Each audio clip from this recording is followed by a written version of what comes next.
Long, bas sekolah dah sampai dah, cepat. Sekejap, sakit dulu. Long, anak cikgu dengan Cinta dah tunggu dah tu. Penat lah kalau macam ni hari-hari nak kena tunggu kamu je. Cepat. Dah pergi dah. Tak sekolah lagi lah budak ni gamaknya. Apa nak jadilah kau ni?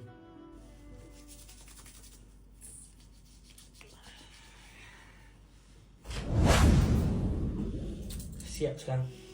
Aku hantar. Tak kira lah sakit ke apa ke. Kalau mati bawa aku ambil.